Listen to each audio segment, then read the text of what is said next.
Hey guys, you've joined us live at Moneycontrol. I'm Manisha Gupta and we're talking about the precious metals right now because 2023 clearly has been a volatile year. We've seen interest rate hikes, we've seen China slow down and geopolitical tensions as well. But even with that, we haven't been able to sustain on the higher side of both of these metals.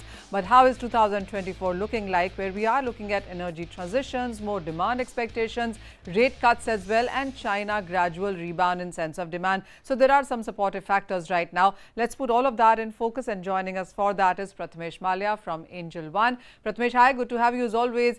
I'll start with silver first because this has been an underperformer in this year. We saw silver gain 3.5% last year, just about 5 to 7% in this year. What's your sense now on what silver could actually do in 2024? Good afternoon, Manish. I think clearly, if you look at it from a performance perspective, silver has been a laggard in 2023, and 2024 really opens the door as far as the central bank action is concerned.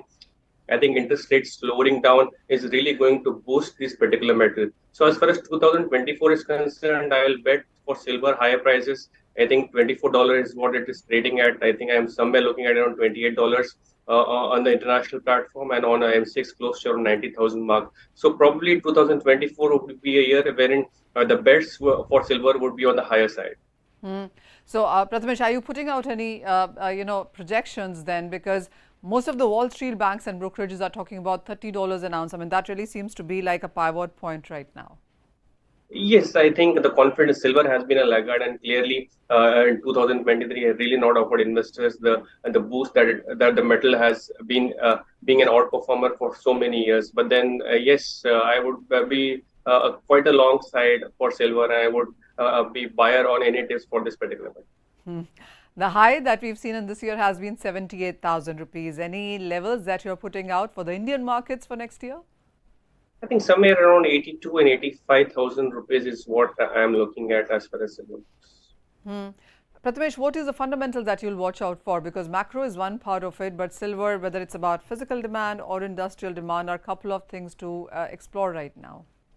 I think apart from the physical as well as the industrial, I think it is more of the investment demand that will come into picture, and that is what will drive the investments as well as returns in 2023. So if you look at the ETF portion of silver, it has been quite stable at around 840 million ounce. So that's where the volatility part of silver would come into picture. If this ETF portion rises, I think silver is the go-to metal in 2024. We do understand that the imports this year into the country have been much lower, almost 30% weaker than what we saw last year. But then last year was an all-time high imports into India. How do you look at the Indian picture? As you mentioned, the ETF buying seems to be picking up right now. But how are the futures doing? How are the options doing? And if any strategy that you think comes to mind for the first quarter of 2024?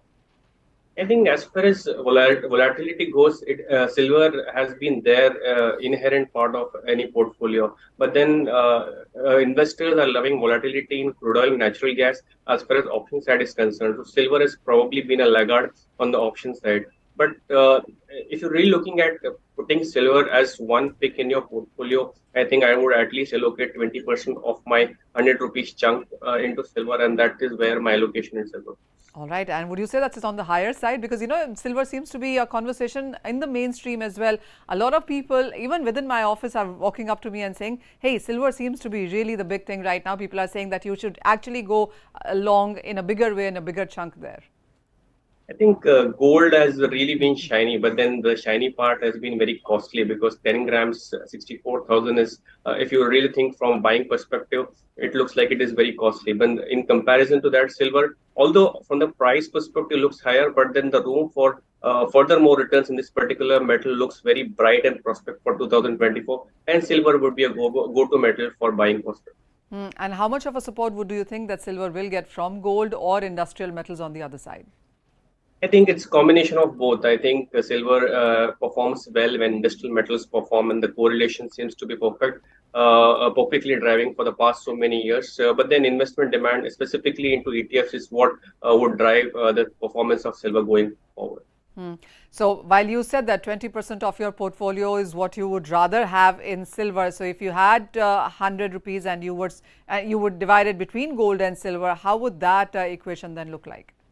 I think gold really has given double-digit returns for almost past 3 years. So allocation probably from that perspective would be a little lesser because you have avenues when investing in gold, whether it is ETF, whether it is sovereign gold bonds. But then relatively in comparison to that, silver really has two options, just as ETF, specifically in India, wherein there are few options where mutual funds are coming, and then physical part of the jewelry, wherein silver is taken as an investment. So in that way, I would really not allocate much more money into gold, but then into silver. All right. So since we are talking gold as well, what's your sense onto this one? Because we've seen an all-time high already, and again, the Wall Street banks believe that you could be looking at yet another all-time high into 2024. How are you looking at a range in sense of global prices and the Indian markets? And in 2023, if you look at the range perspective, it is $1,800 on the lower side, on the higher side, $2,150. So for this particular 1 year, it's a range of almost $350. But if you go past beyond that, it is a range of almost $350, right? From $1,650, which was there in 2020, and now it is 2021. So it's a range of almost $1,650 to $2,100. So if you really ask me, where is gold headed, it would really require much more fundamental factors than what it currently has, whether it be Israel or Hamas, whether it be US and China, whether it be, there should be some new issue cropping up in somewhere in any part of the globe wherein gold can probably cross 2100 mark successfully. But then whatever is the scenario, financial markets are very difficult to ascertain what the future holds. Is really what in not in our hands. But then $2,100 is what we're looking at. The next possible mark for gold would be around 2,400. All right, 2100. If that crosses 2400 is what we're looking at, and for silver prices $30 an ounce. But remember, silver perhaps can outperform gold going forward. Prathamesh, thank you so much for joining us and throwing light on both of these important precious metal prices where people clearly are trying to create portfolios for the next year.